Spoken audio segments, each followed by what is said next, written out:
So puntahan natin mga ka-farmers. Obo.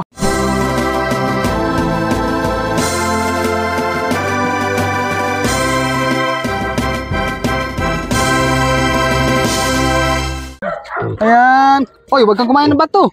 Ay. Hindi. Alcohol. Alcohol. Ah, talikod.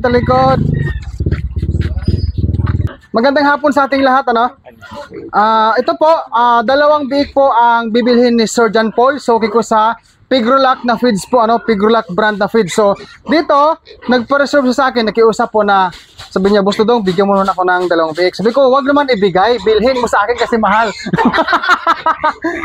So, inalaw ko lang siya pumasok sa amin o sa aking babuyan dahil nga po, kami ay malapit lang po ang kanyang bahay tsaka yung aming area dito. So ang kanya pong napili mga ka-farmers ay number 6 at ang number 4 na tanda sa Pintilpin.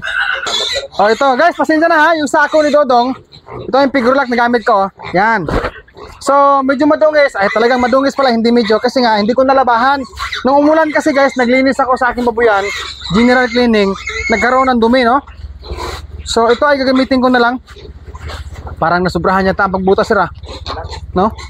Kailangan kasi may butas sa sako para hindi masupukit ang baboy. Ito na. Asa na yung tray ng yellow para kinuhan? So kukunin ko muna. Pasensya na ho mga ka-farmers, kinuha ko pa yung crates eh. So dito na ho ha.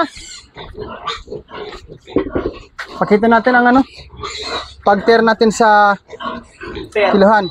Tear ko, sir, ha? Kikiluhan ko po kasi mga ka-farmers. 0. Okay? So number, okay, kabugak. Diretso na. Malaki na to. Malaki na to, sir. Okay.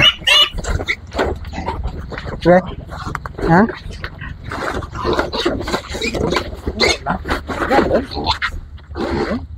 Behave. Halika. Ilang kilo? 14.30. Bugata.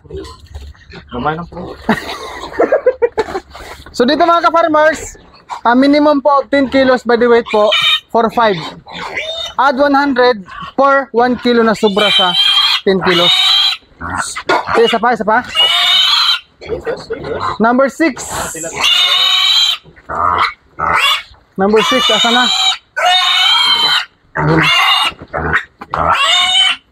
Vicky! Come on. Halika.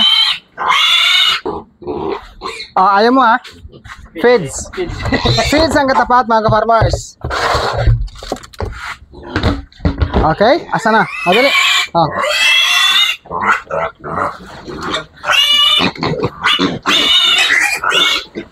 Okay. Try natin dito. Ito man. Hindi, mamaya siya.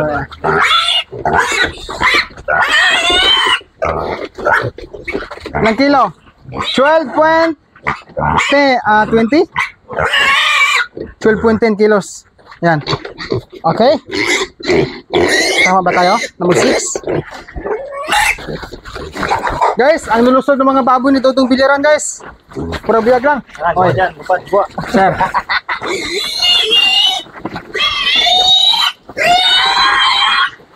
Yan. Kasi po sa iba mga ka-farmers, yung ibang aggressor, 4.8 po ang bintahan nila sa baboy. 40 days po yun. Sa akin, 4.5 lang.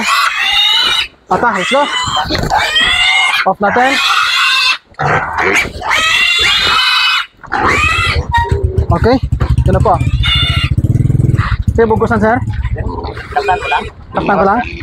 Pawakan ko lang. Sasamahan ko po guys si Sir John Paul kasi malapit ng kanyang bubuyan dito eh. Yung kulungan. Okay. Opo na ako ha. Woo! Behave lang. Ayan guys, lumabas ang kanyang ulo. Ayan o. Ayan. Up. Up. Ayan lang. Oh, buwan na guys, lumabas na. Sige na, maligo na lang Boss Dudong. Sige lang sir ha. Ayos na yan sir. Ayos na yan. Okay na yan. So, first time nangyari mga ka-farmers, lumabas ang baboy sa sako. Ayan. Thank you Lord kasi healthy po ang mga baboy ni Dodong Biliran. Pop. Ayan ah. Ayan. Hindi man na malumpat ah. Ha? Wala. Sige na sir ah. Ayos na yan. Okay lang yan. Ako ang silbing ano. Bakod. Okay lang yan. Up, dyan ka lang. Huwag kang lumabas. Mga ka-farmers, pasensya na po kayo sa amin ngayong kalagayan ha. Behave ah. Behave. Yan. Behave. Dago guys oh. Bo. Healthy. Pasensya na ako kung medyo may part tayo na video capture na malikot ng ating camera. Up.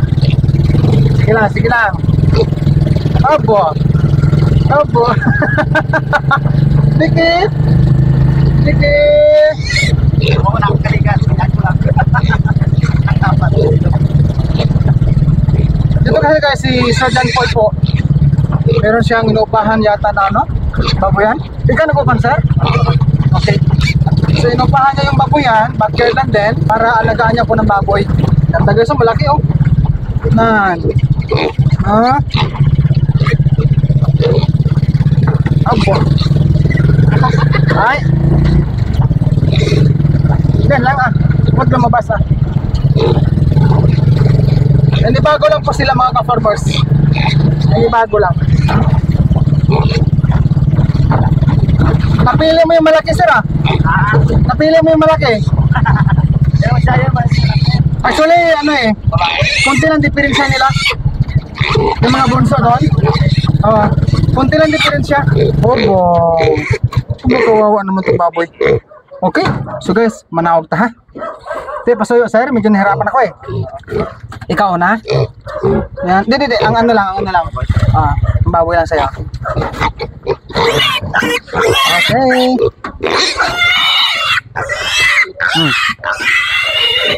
Yan mga ka-farmers, so pasensya na ho ulit ha kasi talagang ano ngayon eh, talagang bintahan. Opo, 43 days old. 43. Ewan ko lang mga ka-farmers kung kaya ko itong buhatin. Halika, subukan natin ha. Oh, papanawin. Panaw is palakarin. Halika. Up. Slowly. Yan mga ka-farmers oh. Ayan. Oy, wag kang kumain ng bato. Ay. Hindi. Ayan.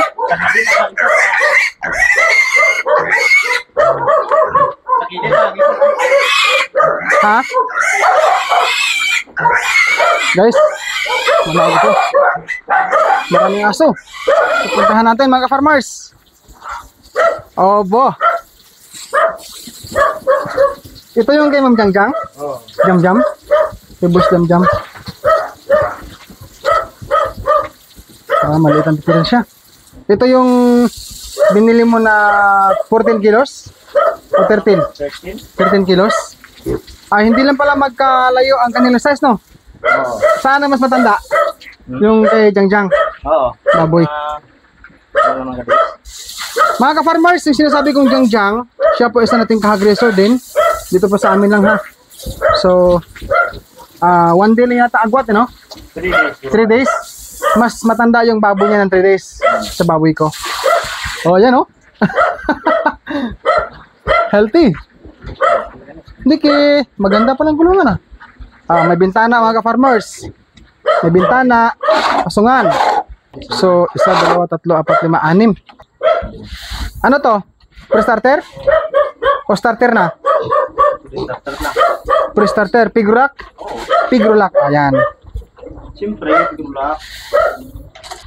Ilang days pa lang to binili mo? Ito. 3 days. 3 days pa lang? 3 days. Oh, kunti lang diferensya, no? Mabilis lumaki to kasi mga ano na mga gurang na mga dago na ba? Ayan mga ka-farmers, so bago tayo magtapos sa video na ito, itong babuyan ni Sir John Paul po, meron siyang patubigan. Merong motor sir, no? Sa unahan, no?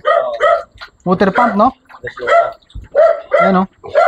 So ito mga ka-farmers, ang baboy ko na merong sulat na pimpilpen. Ayan, yan po ang akin, no? So maliit lang po ang diferensya, no? Sa mga bago niyang kasamahan dito. Ito po ay mas matanda po ng 3 days, no? 3 araw ang matanda. Ito. Yung mga baboy na to na nandito na kanina pagdating namin. Na mas matanda ng 3 days. Pero okay na rin sir, no? Ang iba, babae. Ang aking kasi dalawang lalaki yan eh.